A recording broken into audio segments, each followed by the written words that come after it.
Komisi Pemberantasan Korupsi (KPK) memastikan akan bersikap independen dalam mengusut kasus dugaan korupsi bantuan sosial atau Bansos yang menyeret mantan Menteri Sosial Juliari Peter Batubara. KPK menduga kong kali kong para tersangka membuat Juliari menerima 17 miliar rupiah dari 2 periode pengadaan Bansos sembako. Kasus ini terungkap bermula dari penangkapan Mateus. KPK mengendus adanya pemberian uang dari para tersangka dan sejumlah pihak, salah satunya kepada Juliari. Juliari Peter Batubara pun ditetapkan sebagai tersangka kasus dugaan korupsi pengadaan Bansos sembako COVID-19 di Jabodetabek pada 2020. KPK juga menetapkan 4 tersangka lainnya, yakni 2 pejabat pembuat komitmen Kemensos Adi Wahyono dan Mateus Joko Santoso, serta pihak swasta Ardian IM dan Haris Sidabuke. Juliari dijerat pasal 12 huruf A atau pasal 12 huruf B atau pasal 11 Undang-Undang Nomor 31 Tahun 1999 sebagaimana telah diubah dengan Undang-Undang Nomor 20 Tahun 2001 tentang pemberantasan tindak pidana korupsi junto pasal 55 ayat 1 ke 1 KUHP. Dalam perjalanan kasus ini ada 2 politikus PDI Perjuangan yang disebut-sebut terlibat. Mereka disebut menerima kuota terbesar terkait proyek Bansos untuk wilayah Jabodetabek. Total kuota proyek Bansos yang diterima mencapai 3,4 triliun rupiah. Selain itu, sosok Madam Bansos disebut-sebut sebagai sosok besar yang terlibat dalam kasus korupsi dana Bansos ini. KPK menegaskan akan mengusut sosok Madam tersebut. Malam ini kita akan kupas selengkapnya di Indonesia Bicara. Ya, sesuai tayangan tadi tema kita pada malam hari ini yaitu bongkar aliran dana Bansos. Dan saat ini kita sudah terhubung dengan narasumber yaitu Humas KPK Pak Ali Fikri. Selamat malam Pak Ali. Selamat malam Mbak April. Sehat Pak? Alhamdulillah. Alhamdulillah, terima kasih sudah bergabung bersama kami. Ini yang kita ketahui bahwa kasus yang menimpa mantan Menteri Sosial yaitu Juliari Peter Batubara sudah ditangani KPK. Namun yang membuat penasaran publik adalah seperti apa perkembangan dari kasus ini. Boleh dijawab Pak Ali? Iya, baik Pak April. Jadi kita kemudian tangkap tangan ya beberapa waktu yang lalu hingga kini setelah KPK menetapkan beberapa orang sebagai tersangka, salah satunya adalah Menteri Sosial ya Pak JPP dan kawan-kawan. Tentu proses penyidikan terus dilakukan dengan mengumpulkan bukti-bukti ya melalui upaya paksa penggeledahan di beberapa tempat dari Kementerian Sosial sampai kemudian ada kantor dan juga rumah ya di wilayah Jakarta dan juga di Bekasi, Jawa Barat. Dan dari hasil penggeledahan tersebut tentu tim penyidik KPK telah menemukan dan mengamankan sejumlah dokumen terkait dengan perkara ini sehingga kemudian dilakukan penyitaan. Dari dokumen-dokumen tersebut kan kemudian dikonfirmasi dengan memanggil dan memeriksa sejumlah saksi ya. Kurang lebih saat ini perkembangan penanganan perkara tersebut kurang lebih ada 40-an saksi yang telah dipanggil dan diperiksa dan ini akan terus dilakukan. Baik, ya silakan Pak. Baik.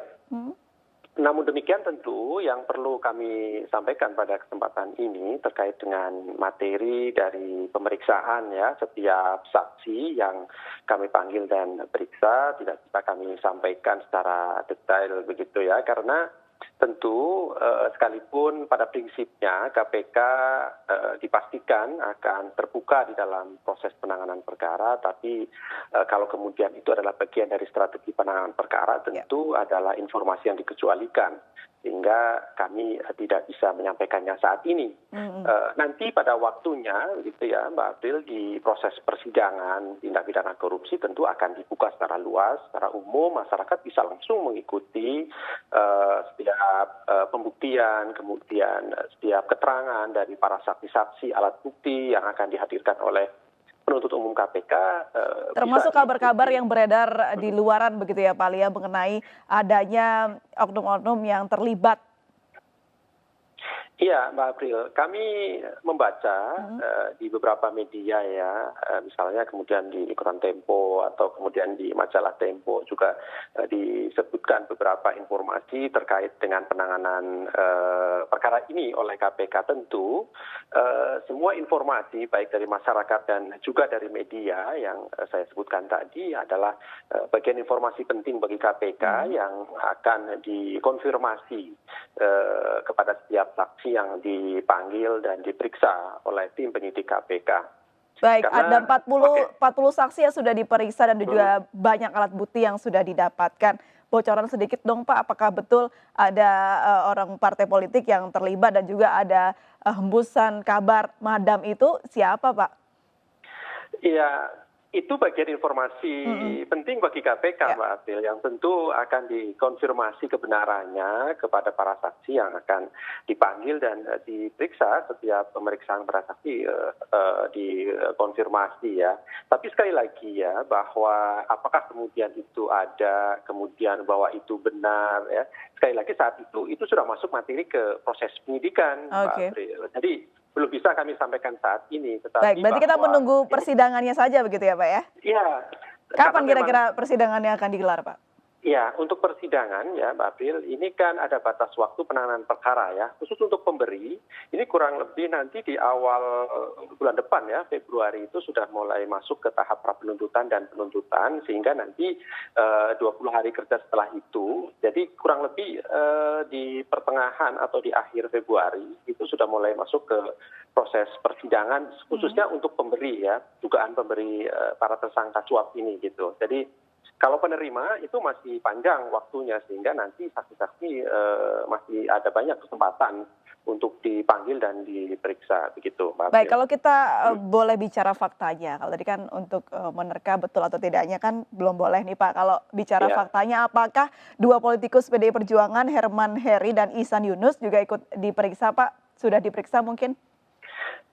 Tentu tentang kebutuhan siapa orang yang akan dipanggil sebagai saksi itu adalah keyakinan dari penyidik bahwa seseorang yang kemudian diduga mengetahui rangkaian peristiwa perbuatan dari para tersangka gitu Mbak April, itu yang terpenting. Jadi tujuan untuk dipanggilnya saksi ini kan agar menjadi lebih terang dari perbuatan para tersangka begitu. Jadi bukan kemudian permintaan, kemauan ataupun bahkan desakan dari siapapun untuk dipanggil seseorang menjadi saksi. Tapi sekali lagi basisnya adalah ketika di dalam proses penyidikan ini ditemukan fakta bahwa seseorang yang perlu dipanggil sebagai saksi dan hadir untuk menerangkan sehingga menjadi jelas rangkaian dari perbuatan para tersangka. Itu yang penting begitu, Pak Abdel. Baik, Pak Ali, ini yang menjadi pertanyaan juga, apakah betul ada aliran dana yang terjadi? Jadi tidak hanya Juliari Peter Batubara saja yang memanfaatkan atau mendapatkan kesenangan atas korupsi ini, tapi banyak aliran dana yang dilakukan. Ya, dari awal proses ini ditangani oleh KPK, kami sudah sampaikan ya bahwa seluruh fakta, seluruh informasi, seluruh data yang kami miliki tentu akan terus dikembangkan, gitu, Mbak April. Termasuk kemudian kalau ada fakta-fakta yang terkait dengan aliran dana yang diterima oleh pihak-pihak tersangka penerima ini, kemana alirannya, gitu. Dari beberapa saksi yang sudah kami panggil dan diperiksa, itu kan kemudian juga ada yang sudah menerangkan dan mengetahui dari rangkaian perbuatan dari para tersangka penerima ini, kemudian penggunaan dananya kemana begitu. Baik, untuk langkah hukum, sebenarnya tahapannya seperti apa sih Pak? Mungkin menjadi edukasi juga bagi pemirsa Indonesia Bicara. Ya, tentu dalam penanganan perkara itu kan yang pertama ketika tangkap tangan itu hasil dari penyelidikan secara tertutup ya, dan itu kemudian dari seluruh perkara tangkap tangan yang ditangani oleh KPK dari sejak awal tangkap tangan itu ada sampai hari terakhir kemarin melakukan penangkapan tangan di bulan Desember, tentu diawali dengan pasal-pasal suap gitu ya, pasal-pasal dugaan penyuapan. Di situ kemudian akan dilengkapi data yang kami miliki, yaitu yang disebut dengan data bukti awal gitu, atau dua permulaan bukti yang cukup itu dalam undang-undang istilahnya, itu sudah kami miliki. Tetapi kemudian itu perlu dikembangkan lebih lanjut. Nah, teknisnya itu adalah bisa dilakukan dengan memanggil saksi dan kemudian diminta data yang dia miliki, atau kemudian jika tidak ditemukan maka dilakukan upaya paksa penggeledahan di beberapa tempat, di beberapa titik yang diduga di sana ada bukti-bukti yang bisa menguatkan proses pembuktian di dalam unsur-unsur pasal yang dipersangkakan. Dari bukti-bukti itu kemudian dikonfirmasi dan kepada saksi. Oleh karena itu kemudian selanjutnya kan ada pemanggilan sejumlah saksi oleh tim penyidik KPK. Di sana dikonfirmasi, didalami, dan kemudian yang penting adalah bahwa satu keterangan saksi itu bukan alat bukti. Nah, oleh karena itu perlu dikonfirmasi kembali kepada saksi-saksi lain sehingga setidaknya minimal ada 2 orang saksi yang kemudian menerangkan hal yang sama. Itu bisa menjadi satu alat bukti. Nah, di dalam proses pembuktian itu setidaknya 2 alat bukti. Oleh karena itu kemudian dikonfirmasi kembali kepada sejumlah alat bukti lain. Bisa berupa surat, dokumen, petunjuk, ahli, dan lain-lain. Oleh karena ini adalah proses yang panjang dalam penanganan perkara tindak pidana korupsi. Oleh karena itu tentu dalam proses-prosesnya itu membutuhkan satu kecermatan, dan yang kemudian yang kedua adalah waktu dan tentu fokus. Oleh karena itu kami ingin menyampaikan di dalam proses penanganan perkara di Kemensos ini tentu saat ini tim penyidik KPK akan fokus lebih dahulu terhadap pembuktian dari seluruh unsur-unsur pasal yang telah dipersangkakan kepada para tersangka yang sudah ditetapkan pasca adanya tangkap tangan oleh KPK. Di situ dulu yang kemudian harus diselesaikan. Baik, jadi fokus pada tersangka yang sudah ditetapkan dulu begitu ya Pak ya? Begitu, betul Baik. Mbak April. Pak Ali, yang menarik adalah ini ancaman hukuman yang akan diterima oleh tersangka yang sudah ditetapkan yaitu mantan Menteri Sosial. Apakah betul akan ada ancaman hukuman mati Pak? Di awal saya katakan bahwa untuk tangkap tangan itu seluruh perkara yang ditangani KPK diawali dengan pasal-pasal penyuapan. Oleh karena itu saat ini di Kementerian Sosial ini ya Pak DPP dan kawan-kawan diterapkan adalah pasal-pasal penyuapan, pasal 12A, pasal 12B, pasal 5 dan seterusnya begitu ya.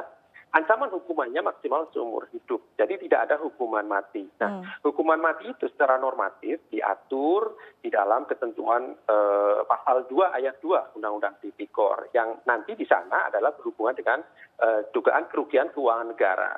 Nah, di dalam perjalanan penanganan perkara oleh KPK itu tidak berhenti di dalam melakukan penyidikan dugaan suap saja. Ada beberapa perkara, saya kira banyak di KPK yang diawali dengan tangkap tangan kemudian berkembang menjadi diterapkan pula pasal-pasal yang berhubungan dengan kerugian keuangan negara atau pasal 2 atau pasal 3 tadi yang ancaman hukuman maksimalnya di pasal 2 ayat 2 bisa dijatuhi hukuman mati. Nah, demikian juga di Kementerian Sosial ini.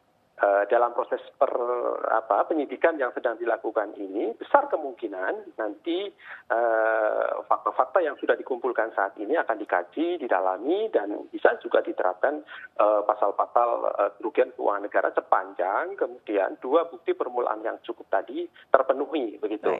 Di sana kemudian ada unsur melawan hukum, ada dugaan kerugian negara yang dihitung dan kemudian dimintai pendapat kepada ahli keuangan negara dan perhitungan kerugian keuangan negara begitu Mbak April. Baik, Pak, kalau kita belajar dari pelajaran dari kasus yang sudah terjadi ini, bagaimana cara KPK untuk mengawasi karena kan bantuan sosial masih berjalan nih Pak di tengah COVID-19? Iya, betul Mbak April. Kami sudah sampaikan ya, bahkan jauh-jauh hari sebelum adanya tangkap tangan di Kementerian Sosial. Kita tahu Menteri Sosial juga datang ke KPK saat itu kan, kemudian kita sampaikan hasil kajian dari KPK bahwa ada potensi persoalan di dalam bantuan sosial ini. Di samping tadi itu sebaiknya kemudian pemberian bantuan sosial adalah melalui rekening langsung, jadi tidak dalam bentuk natura, tidak dalam bentuk bansos sembako misalnya. Kemudian yang kedua, ada persoalan yang ini menjadi penting hingga saat ini saya kira, yaitu mengenai data, gitu ya. Sinkronisasi data itu menjadi penting. Di KPK, ya Mbak April, itu kan ada aplikasi Jaga Bansos namanya ya, sebagai upaya pencegahan. KPK turut serta di dalam upaya mencegah terjadinya kebocoran, terjadinya penyalahgunaan di bantuan sosial ini. Ada aplikasi Jaga Bansos yang seluruh masyarakat bisa mengaksesnya, begitu ya. Ada 1.650 keluhan dari masyarakat di Jaga Bansos kemarin tahun 2020 yang kemudian di sana disimpulkan persoalan utama di dalam penyaluran bantuan sosial ini adalah di data yang tidak sinkron ya. Itu Mbak April. Kemudian Data yang yang kedua, tidak sinkron. ya data yang tidak sinkron dan tidak valid, kemudian pemutakhiran datanya juga bermasalah begitu katakanlah. Sehingga ini yang harus diperbaiki. Di samping itu ada banyak potensi yang kemudian di dalam pelaksanaan dari bantuan sosial ini, baik itu pengadaannya maupun distribusinya adalah ada potensi-potensi misalnya kemudian gratifikasi ya, kemudian ada kickback yang diberikan kepada para penyelenggara negara yang menangani bantuan sosial ini misalnya, kemudian ada dugaan nanti bermasalah di pengadaannya dan kemudian ada dugaan suap, ada dugaan bisa pemerasan, bahkan kemudian penggelapan dalam jabatan. Itu banyak sekali persoalan-persoalan yang sudah disampaikan oleh KPK. Oleh karena itu ini yang menjadi catatan penting saya kira diperbaiki bersama dalam rangka untuk nanti penyaluran bansos yang masih berlangsung hingga saat ini. Dan ini sudah disampaikan hasil kajian ini KPK ini kepada Kementerian Sosial. Dan ya harapannya tentu pasca nanti ada kejadian ataupun perkara ini saya kira menjadi pelajaran dan hikmah yang cukup berarti sehingga nanti penanganan ataupun pelaksanaan dari bantuan sosial ini bisa berjalan dengan evaluasi yang cukup baik. Tidak ada kendala dari pengawasan yang sudah dilakukan ya Pak? Ya, kalau dari sisi itu saya kira tidak, karena memang kita tahu ya beberapa waktu yang lalu juga Ibu Menteri Sosial juga hadir di KPK kan, dan di sana ada koordinasi untuk ini saya kira begitu. Baik, ya semoga tidak ada lagi kejadian serupa yang terulang begitu ya Pak, karena ini dalam kondisi susah dan bantuan sosial ini sangat berarti untuk orang-orang yang membutuhkan. Pak Ali Fikri, terima kasih banyak sudah bergabung dan berbincang. Mohon maaf sekali waktunya sangat terbatas. Nanti lain kesempatan kita coba buka forum lagi. Pak Ali Fikri, terima kasih banyak. Salam untuk rekan-rekan di KPK. Selamat malam, salam sehat selalu. Selamat malam, Mbak April. Pemirsa, kita akan bahas mengenai tema bantuan sosial aliran dananya ini kemana saja. Tetaplah bersama kami di Indonesia Bicara.